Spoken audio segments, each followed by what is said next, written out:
Pukul 1 dini hari. Stasiun kota ini sudah benar-benar mati. Bukan hanya sepi, tapi seperti tempat yang ditinggalkan. Lampu neon panjang di atas peron sudah banyak yang berkedip, mengeluarkan bunyi mendesis pelan yang terdengar seperti erangan di tengah keheningan. Aku, Sari, menggigil bukan hanya karena udara dingin sisa hujan, tapi karena ketegangan yang mendera. Tugas mendesak dari kantor membuatku kehilangan kereta terakhir, dan bus kota sudah lama menghilang. Pikiranku kalut. Malam ini, aku harus sampai di rumah sakit. Ibu sedang kritis, dan pesan terakhir dari adikku mendesakku untuk segera datang.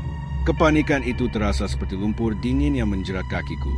Aku menggeser ponsel di telapak tangan. Aplikasi ojek online sudah kumat kamit, menolak permintaanku dengan alasan tidak ada mitra yang tersedia di area ini.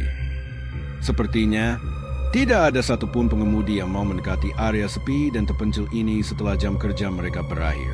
Aku mencoba sekali lagi, 2 kali lagi. Hasilnya nihil, aku terduduk di bangku tunggu yang dingin. Punggungku terasa pegal dan hatiku mulai putus asa. Saat itulah, di ujung gelap area parkir sepeda motor yang seharusnya sudah dikunci, aku melihatnya. Sebuah cahaya tunggal dan redup dari lampu motor tua. Cahaya itu bergerak perlahan, membelah kabut tipis yang baru saja merayap naik dari parit stasiun. Motor itu adalah motor bebek model lama, mungkin keluaran tahun 90-an. Warna bodinya yang dulu biru muda kini hanya tinggal kusam kehijauan yang dipenuhi bercak karat di sana-sini. Pengemudinya seorang pria parubaya. Tubuhnya kurus, tertutup jaket parasut hitam yang sudah pudar dan agak robek di bagian siku. Helmnya, helm bogo jadul, menarik perhatianku. Kacanya berwarna kuning keruh, buram seperti dilapisi debu tebal, sehingga wajah di baliknya sama sekali tidak terlihat jelas. Pria itu mematikan mesinnya tepat di depanku. Aneh, mesin motor itu mati tanpa suara klak yang khas. Tiba-tiba saja senyap. "Mbak, butuh ojek?" Suaranya terdengar serak, pelan, dan sedikit bergetar, seolah sudah lama tidak digunakan untuk bicara. Aku berdiri, merasakan darahku berdesir antara lega dan cemas. "Bapak, beneran masih narik jam segini?" Tanyaku hati-hati. "Sudah tugas saya." "Mbak, mau kemana? Biar saya antar. Saya tahu jalan pintas, dijamin cepat sampai." Jawabnya sambil menunjuk ke arah jalanan yang sangat gelap di belakang stasiun. Jalan yang sering disebut warga sebagai jalur makam tua, karena memang melintasi kompleks pemakaman kuno. Aku ragu, jelas ini bukan rute yang aman. Namun, melihat jam di ponselku yang sudah menunjukkan hampir pukul 1.15, dan membayangkan ibu yang menungguku, rasa putus asa mengalahkan naluri. "Saya mau ke rumah sakit Medika." "Pak, jauh sekali dari sini," kataku mencoba bernegosiasi. "Berapa ongkosnya?" "Pak, saya takut kemahalan." Pria itu, yang kemudian aku panggil Pak Iman, sesuai sapaannya pada saat itu, hanya tersenyum tipis di balik kaca helmnya yang keruh. Senyum itu tidak sampai ke matanya, atau mungkin karena kacanya terlalu buram. "Tidak usah khawatir, Mbak. 20.000 saja. Sampai, ini sudah takdir, saya yang antar." 20.000? Harga itu terlalu murah, bahkan untuk jarak dekat, apalagi melintasi setengah kota di tengah malam. Tapi tawaran itu terlalu menggiurkan untuk ditolak. Aku mengangguk cepat. "Baik, Pak, tapi tolong bawa yang cepat ya, Pak." Pak Iman mengangguk. Ia sama sekali tidak menghidupkan motor dengan menekan tombol starter atau menginjak selah. Ia hanya duduk, dan motor tua itu tiba-tiba saja hidup, mengeluarkan dengungan yang sangat halus, seperti suara lebah besar, bukan deru mesin bensin. Sebelum naik, mataku sempat melihat pelat nomor motornya. Pelat itu tampak sangat usang, berkarat parah, dan angka-angkanya hampir tidak terbaca di bawah cahaya lampu rem yang redup. Begitu aku duduk di jok belakang, aku mencium bau aneh. Bukan bau bensin, bukan bau keringat, tapi bau tanah basah bercampur aroma bunga melati kering. Bau yang dingin menusuk hingga ke hidung. "Pegangan, Mbak," kata Pak Iman. Ia sama sekali tidak menoleh ke belakang. Aku memegang pundaknya. Jaketnya terasa sangat tipis dan dingin, seolah-olah di dalamnya tidak ada orang, hanya udara beku. Perjalanan yang mencekam itu pun dimulai. Aku memejamkan mata, berharap semua ini cepat berakhir. Malam itu, Aku merasa telah membuat keputusan terburuk dalam hidupku. Motor tua itu mulai bergerak. Sensasinya sangat berbeda dari ojek lain yang pernah ku kendarai. Motor ini tidak berderak, tidak berguncang, dan tidak ada hentakan saat berpindah gigi. Ia hanya meluncur dengan keheningan yang mengganggu. Rasanya seperti didorong oleh tangan tak terlihat. Aku membuka mata. Kami sudah memasuki jalur makam tua. Ini adalah jalanan sempit yang diapit tebing kapur di satu sisi dan kompleks pemakaman tua yang rimbun di sisi lainnya. Di sini, lampu jalan sudah tidak ada. Cahaya bulan, jika ada, tertutup oleh kanopi pohon beringin yang daunnya selebat payung raksasa. Kabut tipis yang tadi hanya merayap di stasiun, kini tebal seperti gumpalan kapas basah, membuat pandangan hanya sejauh 3 meter. Kami menembusnya, dan setiap kali roda motor melindas kabut, aku merasa udara semakin dingin. Udara dingin itu sungguh anomali.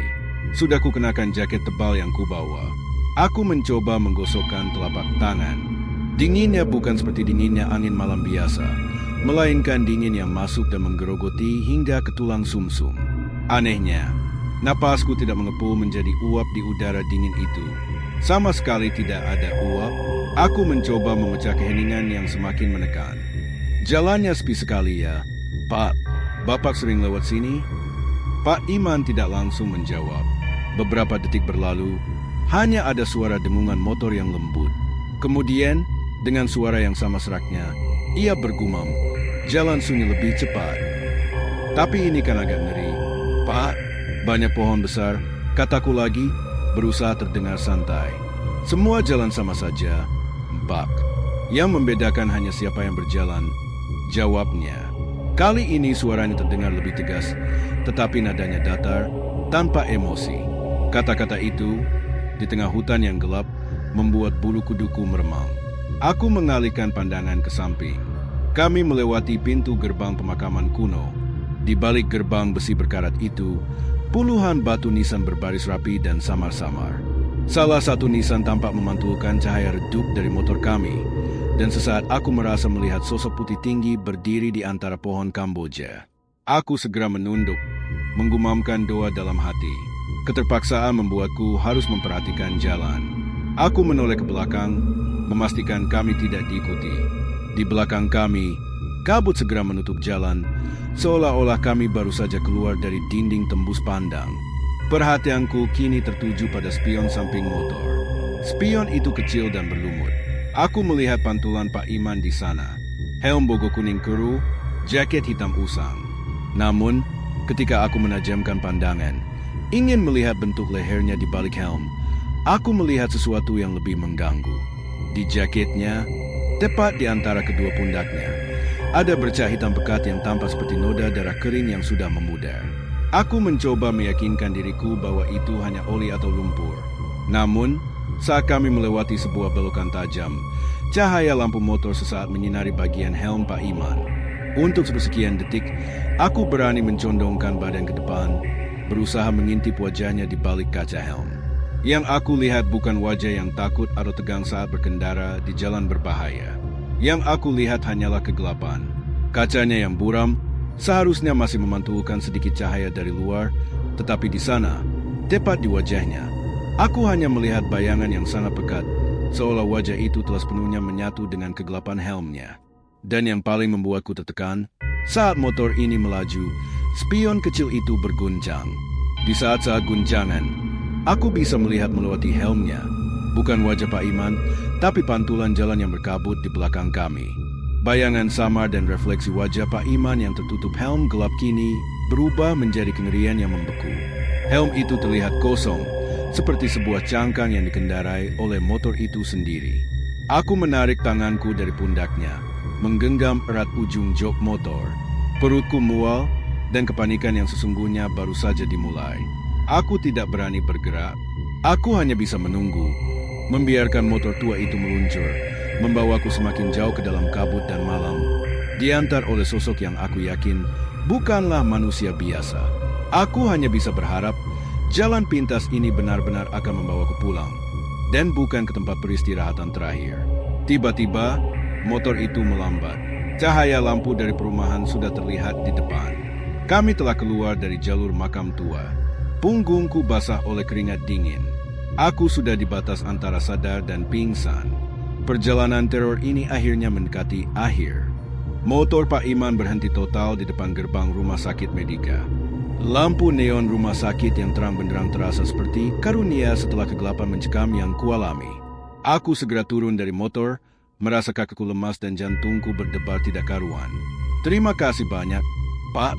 Saya sangat berutang budi," kataku, berusaha menormalkan suaraku yang agak bergetar. Aku segera merogoh tas, mencari dompet dan mengeluarkan selembar uang 50.000. Aku sengaja memberi lebih karena rasa terima kasih dan juga sedikit rasa takut. "Ini, Pak, ambil saja kembaliannya. Anggap saja ini rezeki Bapak," kataku sambil menyodorkan uang itu ke tangannya. Pak Iman menerima uang itu, tetapi dengan gerakan yang sangat lambat dan aneh. Jari-jarinya terasa dingin, bahkan lebih dingin dari jaketnya. Ia menoleh sedikit, lagi-lagi hanya sebatas helm buram. "Tidak perlu, Pak. Ongkosnya 20.000. Itu sudah cukup," jawabnya serak. Aku bersikeras, "Tapi, Pak, ini sudah jam segini dan Bapak sudah jauh-jauh mengantar saya." Tanpa berkata apa-apa lagi, Pak Iman menyisipkan 3 lembar uang 10.000-an ke tanganku yang masih terbuka. Gerakan yang anehnya sangat cepat, kontras dengan gerakan lambatnya tadi.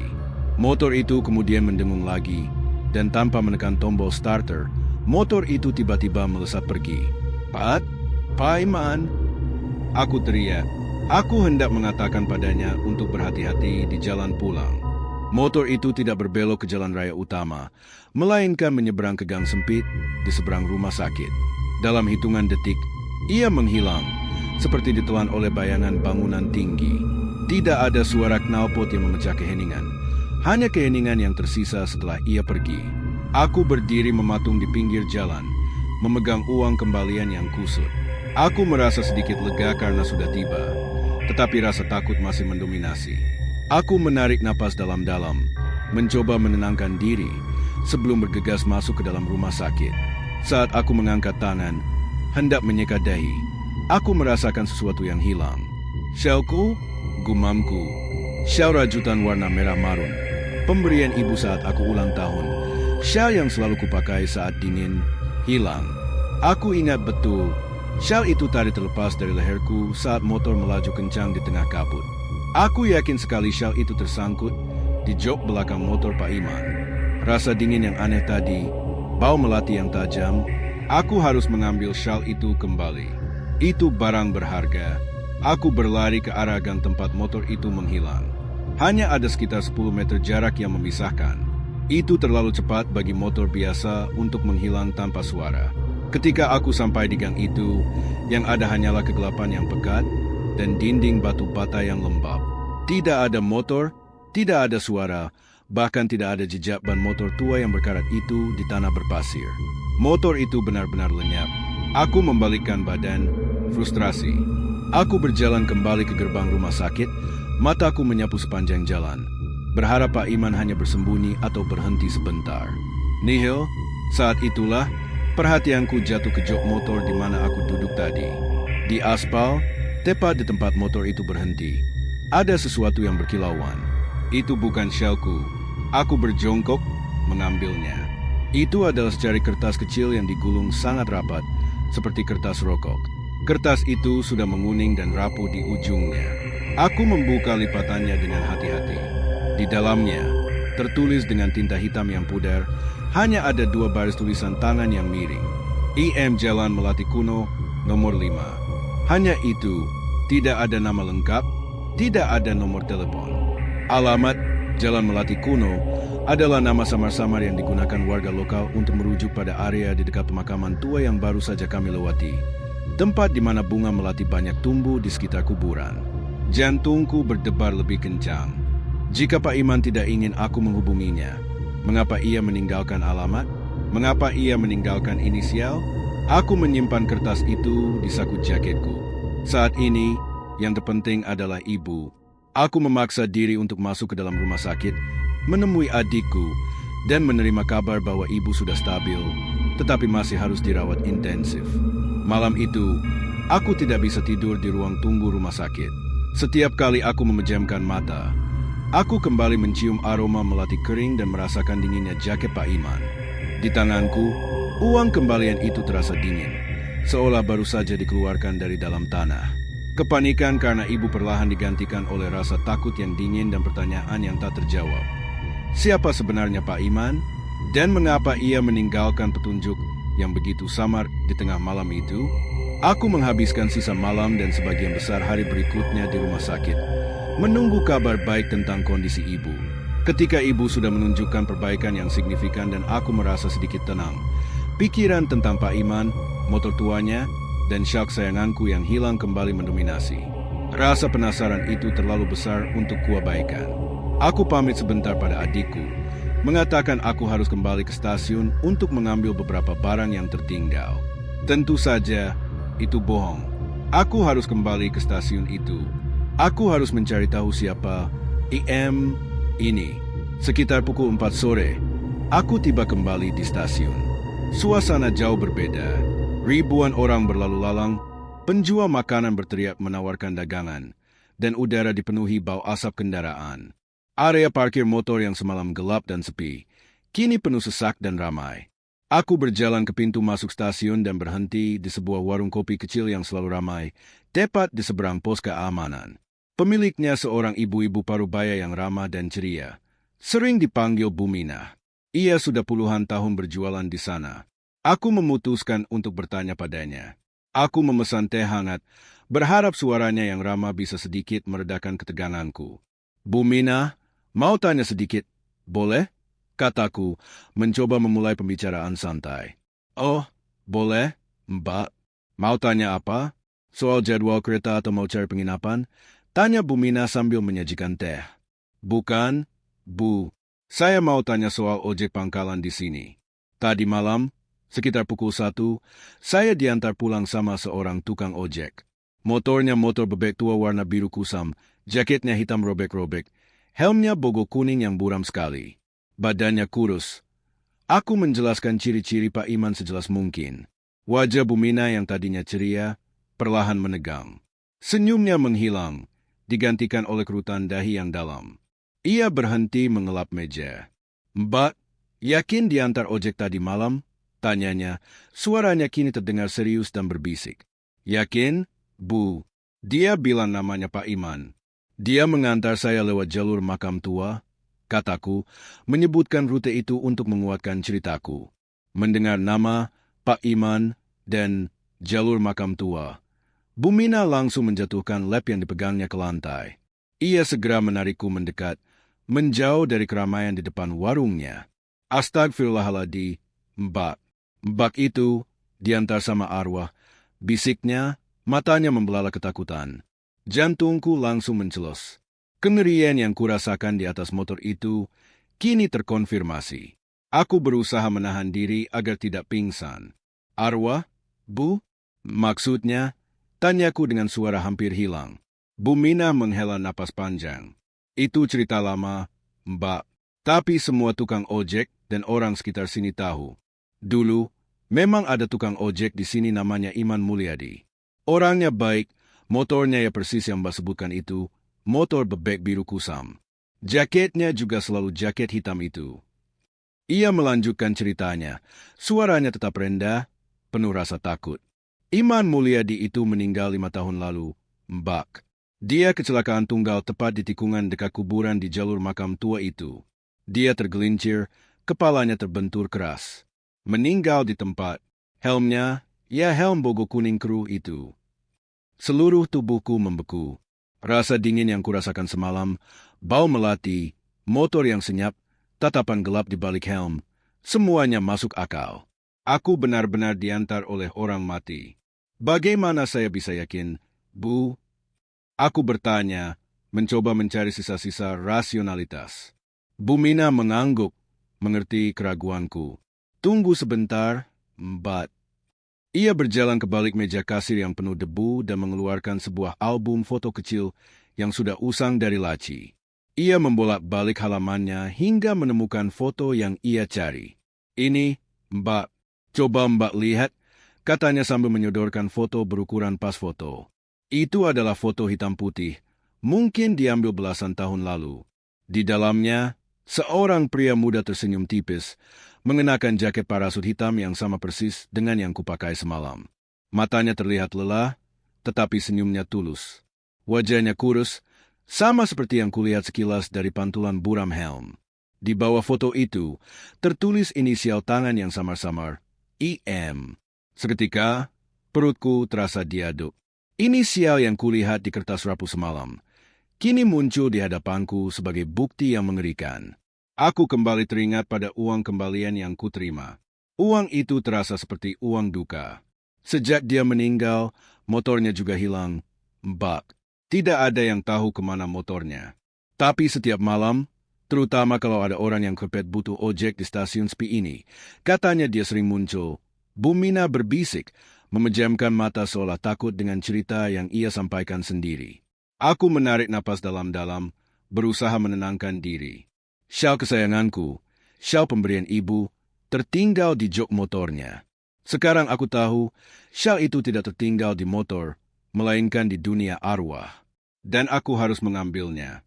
Atau, mungkin, arwah Pak Iman sengaja mengambilnya sebagai tanda, sebuah undangan yang tersembunyi di balik alamat misterius di secari kertas kecil yang kini ada di saku jaketku. Aku meminum teh hangatku, tetapi rasanya hambar dan dingin. Perjalananku baru saja dimulai, dan kali ini, tujuanku bukan rumah sakit, melainkan sebuah alamat di Jalan Melati Kuno, di mana rahasia Pak Iman dan nasib syalku menunggu untuk terungkap. Keputusan sudah bulat. Pagi itu, Sari kembali ke jalur makam tua. Dengan petunjuk alamat yang samar, Jalan Melati Kuno, nomor 5, ia harus menemukan ujung dari misteri yang mengikat arwah Iman Mulyadi dengan dirinya. Sari membonceng ojek sungguhan. Ojek yang bisa ia pesan melalui aplikasi dan memiliki sopir yang hidup, dan meminta diturunkan di awal Jalan Melati Kuno. Jalanan ini jauh lebih buruk daripada yang ia bayangkan. Tidak ada nomor rumah. Hanya pagar tembok tinggi yang panjang, dan di balik pagar itu, terlihat rindangnya pohon kamboja besar, penanda area pemakaman. Dia berjalan perlahan, mengamati setiap celah di pagar. Aroma melati kering yang tercium semalam kini tercium lebih jelas dan intens. Di balik pagar, ia mendengar suara gemerisik daun yang terdengar seperti bisikan, padahal tidak ada angin. Setelah berjalan sekitar 15 menit, di sudut pagar yang paling tua dan berlumut, ia menemukan apa yang tampak seperti sebuah pintu gerbang besi kecil yang sudah digembok dan tertutup semak belukar. Di tiang batu di samping gerbang, terukir angka 5. Inilah alamatnya. Jalan Melati Kuno, nomor 5. Sari membersihkan lumut yang menutupi tiang, dan di bawah angka 5, ia menemukan sesuatu yang membuatnya tertegun. Goresan samar dari tulisan tangan, persis seperti yang ada di kertas kecil yang ditinggalkan Pak Iman. Tepat di samping ukiran itu, tergeletak sebuah benda. Sebuah helm. Helm bogo kuning keruh yang sama persis dengan yang dipakai Pak Iman semalam.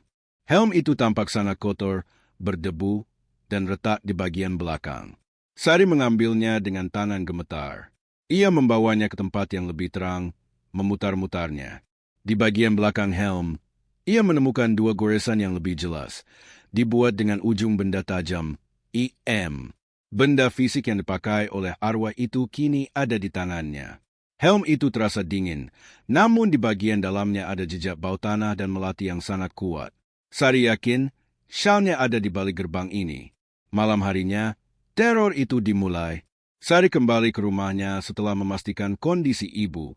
Saat ia tertidur pulas, ia terbangun karena suara yang familiar, dengungan halus motor tua yang tidak menyalakan mesin. Dengungan itu terdengar sangat dekat, seperti berada tepat di luar jendela kamarnya. Jendela kamarnya yang dihiasi tirai tipis bergetar. Sari bangkit dan mengintip dari celah tirai. Di jalanan yang gelap dan kosong, tidak ada siapa-siapa. Namun, di spion mobil tangga yang terparkir, Sari melihat pantulan. Refleksi dari motor bebek biru kusam itu, lengkap dengan pengemudi berjaket hitam dan helm kuning buram yang sedang menoleh ke arah jendela kamarnya.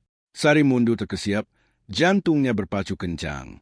Ia menutup matanya rapat-rapat, berharap itu hanya halusinasi. Ketika ia berani mengintip lagi, motor itu sudah hilang dari pantulan. Teror itu berlanjut. Esok harinya, saat ia mencuci baju, ia menemukan uang kembalian dari Pak Iman. 3 lembar 10 ribuan, telah berubah wujud. Uang itu terasa lebih berat, kaku, dan ketika ia melihatnya di bawah sinar matahari, bukan gambar pahlawan nasional yang tertera, melainkan gambar bunga Kamboja dengan tinta puder, seolah uang itu telah terperangkap di bawah tanah selama bertahun-tahun. Sari tahu, Pak Iman tidak hanya meninggalkan petunjuk. Dia mulai mengklaim dirinya, mengingatkannya bahwa ia belum menyelesaikan urusan mereka. Ia harus segera mengungkap janji apa yang telah menahan arwah Pak Iman di dunia ini. Ia harus menemukan Dina. Sari kembali ke stasiun menemui Bumina. Kali ini, ia tidak menyembunyikan apa-apa. Ia menceritakan penemuan helm, alamat, dan teror uang yang berubah. Bumina hanya bisa menggelengkan kepala, wajahnya pucat. "Mbak, saya sudah bilang, jangan cari dia. Arwah orang mati itu punya urusan yang belum selesai," kata Bumina dengan nada memohon. Sari menunjukkan kertas kecil dengan inisial IM. Bumina melihatnya. Itu betul-betul tulisan Iman. Dia selalu menulis miring begitu. Sari kemudian memberanikan diri bertanya tentang kecelakaan itu. Ia ingin tahu apa yang dilakukan Pak Iman 5 tahun lalu sebelum ia meninggal. Bumina duduk dan mulai bercerita. Suaranya kini melunak, dipenuhi rasa kasihan. Iman Mulyadi, Bumina menjelaskan, adalah seorang tukang ojek yang sangat baik hati, meskipun hidupnya keras. Ia sering menolong orang tanpa memungut bayaran. Ada seorang gadis remaja yatim piatu di sekitar stasiun bernama Dina. Dina bekerja serabutan, tetapi sering sakit-sakitan. Malam Iman celaka, 5 tahun lalu, dia sebenarnya bukan lagi narik ojek, Mbak. Dia mau menjemput Dina. Bumina menghela napas. Dina saat itu sakit parah. Dia tinggal sendiri di sebuah pondok di pelosok desa, jauh dari sini. Iman berjanji, apapun yang terjadi, dia akan menjemput Dina malam itu dan membawanya ke klinik. Itu janji terakhirnya. Iman Mulyadi tergesa-gesa. Ia memilih jalan makam tua yang gelap karena itu jalan terpendek, ingin segera sampai sebelum Dina semakin memburuk. Namun, takdir berkata lain. Ia celaka di tikungan itu. Dia meninggal di tempat. Dan Dina menunggu, tetapi Iman tidak pernah datang. Dina meninggal sendirian di pondoknya beberapa jam setelah kecelakaan Iman. Ujar Bumina, matanya berkaca-kaca. Rasa bersalah Iman Mulyadi karena gagal menepati janji terakhirnya kepada Dina itulah yang mengikat arwahnya di dunia ini. Arwahnya gentayangan. Terus narik ojek di malam hari, mengantar orang ke tempat tujuan. Mungkin berharap suatu hari nanti, salah satu penumpangnya adalah Dina yang sedang menunggunya. Sari terdiam. Cerita ini menyentuh hatinya. Pak Iman adalah arwah baik yang terperangkap oleh rasa tanggung jawab. Motornya, Bu, motornya kemana? Tanya Sari. Motornya, aneh, Mbak. Setelah kecelakaan, motornya hilang dari lokasi. Motornya tidak ada di kantor polisi. Motor itu lenyap, seolah dibawa pergi oleh sesuatu. Sejak itu, orang-orang percaya motor itu menjadi kendaraan arwahnya untuk menunaikan janji yang tak pernah tertepati. Jelas Bumina. Kini, Sari mengerti mengapa Pak Iman muncul padanya. Dia sedang dalam kesulitan, kritis, harus ke rumah sakit, sama seperti Dina. Pak Iman mengantar Sari karena ia melihat Sari sebagai kesempatan untuk menebus kegagalannya. Syal Sari yang tertinggal bukanlah sekadar barang, melainkan tanda bahwa Iman Mulyadi telah berhasil, setidaknya sekali, mengantar seseorang dalam kesulitan ke tempat yang aman. Namun, ia tetap gelisah. Syal itu adalah pemberian ibu. Syal itu kini berada di tangan arwah yang terperangkap. Bu, di mana makam Dina? Tanya Sari.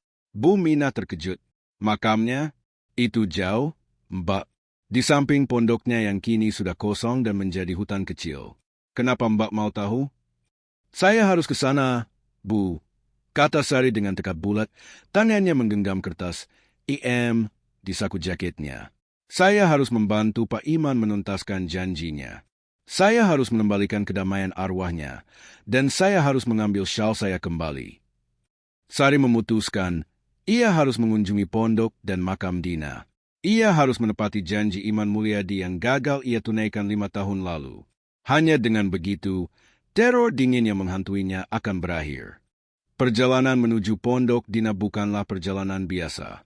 Sari telah meminta Bumina untuk mengantarkannya mencari Pak Tua, seorang ahli spiritual yang tinggal di pinggiran kota, hanya untuk meminta petunjuk cara menenangkan arwah. Pak Tua, dengan kebijaksanaannya, memberikan Sari beberapa lembar daun sirih yang telah dijampi dan sedikit air kembang 7 rupa di dalam botol kecil. Tugasmu bukan mengusir, nak, melainkan mengikhlaskan, pesan Pak Tua. Bawa benda-benda dari dunia arwah itu, helm dan uangnya, dan tukar dengan janji. Arwah Iman Mulyadi hanya butuh jaminan bahwa Dina sudah aman. Sari membawa helm bogo kuning keruh yang ia temukan, menyimpan uang Kamboja di saku celananya, dan berangkat. Ia menyewa mobil sewaan untuk menempuh jarak yang sangat jauh itu menuju pelosok desa yang bahkan tidak tercantum di peta digital. Mobil itu meninggalkannya di jalan setapak yang dipenuhi lumpur.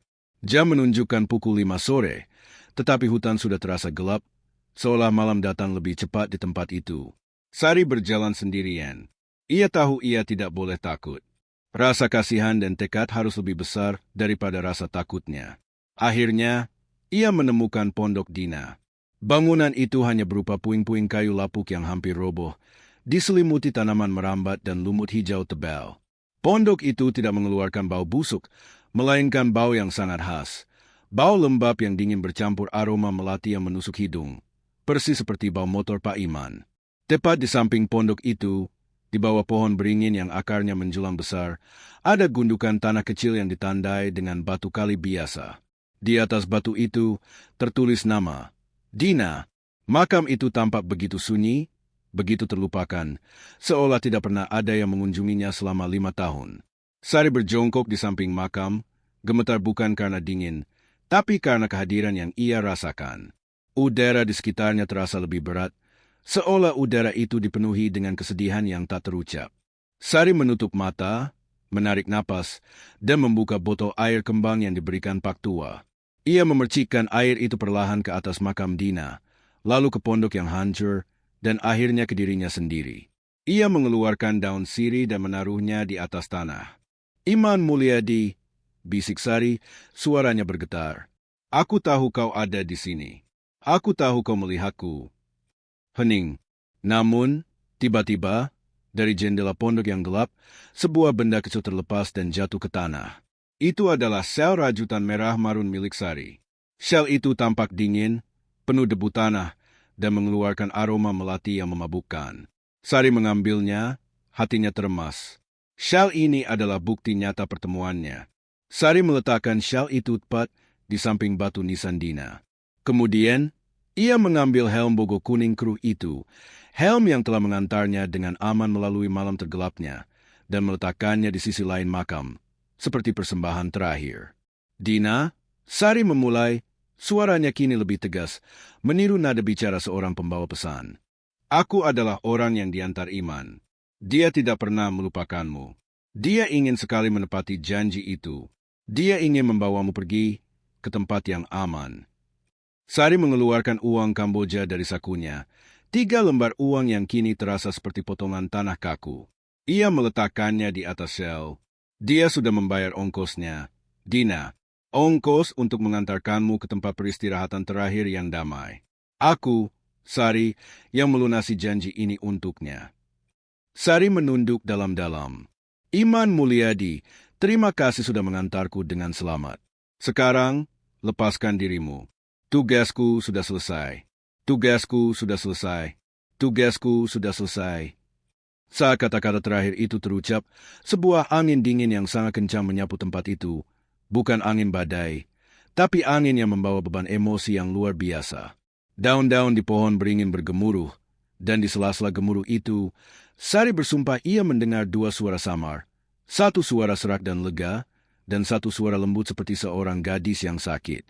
Suara-suara itu perlahan meredup, menyatu dengan keheningan hutan. Ketika Sari mengangkat wajahnya, ia melihat pondok tua itu tidak lagi gelap gulita. Di sana, di jendela yang lapuk, untuk sesaat Sari melihat pantulan cahaya lembut, seperti lentera kecil yang baru saja padam. Sari tahu, ia telah berhasil. Ia telah menunaikan janji terakhir seorang tukang ojek yang terikat pada rasa bersalahnya. Setelah guncangan emosional dan spiritual yang hebat itu, ketegangan tiba-tiba menghilang. Udara di sekitar Sari kembali normal. Dingin yang menusuk tulang berganti menjadi sejuknya sore hari biasa di dalam hutan. Aroma melati yang memabukkan perlahan digantikan oleh bau lumut dan tanah basah yang natural. Sari tetap berlutut, memejamkan mata, membiarkan tubuhnya menyerap kedamaian yang tiba-tiba datang. Ia merasakan beban berat yang mengikatnya sejak malam di stasiun itu kini terangkat. Perlahan, Sari membuka mata, napasnya terasa ringan. Ia segera menoleh ke makam Dina, tempat ia meletakkan semua persembahan, shell, helm, dan uang Kamboja. Makanya, benda-benda itu tidak ada. Di atas gundukan tanah tempat ia meletakkan syal merah marunnya, kini hanya ada setumpuk kecil kelopak bunga melati kering yang rapuh. Helm bogo kuning keruh di sisi lain makam telah lenyap sepenuhnya. Dan uang Kamboja itu lenyap tanpa jejak. Motor bebek tua, jaket hitam, helm kuning, dan uang Kamboja. Semua hanyalah manifestasi materi dari energi yang terperangkap, dan kini energi itu telah bebas. Mereka telah kembali ke tempat seharusnya mereka berada. Atau mungkin telah berubah menjadi debu bersamaan dengan terbebasnya arwah Iman Mulyadi dan Dina. Sari mengambil segenggam kelopak melati kering itu. Kelopak itu terasa ringan, tidak dingin, dan mengeluarkan aroma yang wangi dan lembut, jauh berbeda dari bau menusuk yang ia cium semalam. Sari menyimpannya di saku jaketnya, sebagai satu-satunya bukti fisik dari petualangan supranaturalnya. Syal kesayangannya telah hilang, ditukar dengan kedamaian dua arwah. Sari merasa itu adalah harga yang pantas. Sari berjalan keluar dari hutan, kembali ke jalan setapak yang berlumpur. Kali ini, ia berjalan dengan langkah yang pasti. Tidak ada ketakutan, hanya rasa lega dan haru. 2 hari kemudian, Ibu Sari sudah diizinkan pulang dari rumah sakit. Kondisinya pulih sepenuhnya. Sari merasa, pertolongan Iman Mulyadi tidak hanya mengantarnya tepat waktu, tetapi juga memberikan energi positif yang turut membantu kesembuhan ibunya. Sari kembali menemui Bu Mina di warung stasiun. Bagaimana, Mbak? Apa yang terjadi di sana? Tanya Bu Mina, matanya penuh kecemasan. Sari tersenyum. Semuanya sudah selesai. Bu, Pak Iman sudah tidak terikat lagi. Bu Mina menghela napas. Lega. Alhamdulillah, sejak 2 hari lalu, motor itu tidak pernah terlihat lagi di area stasiun. Tidak ada lagi tukang ojek yang muncul di tengah malam buta. Semoga arwah mereka tenang. Sari duduk, memesan teh hangat, dan mengeluarkan segenggam kelopak melati kering dari saku jaketnya. Ini, Bu, tanda terima kasihku untuk Iman Mulyadi, kata Sari, menaruh kelopak melati itu di meja warung Bu Mina. Bu Mina menatap kelopak itu, lalu menatap Sari, dan tersenyum tulus. Semua urusan telah tuntas, Mbak. Sekarang, jaga dirimu baik-baik.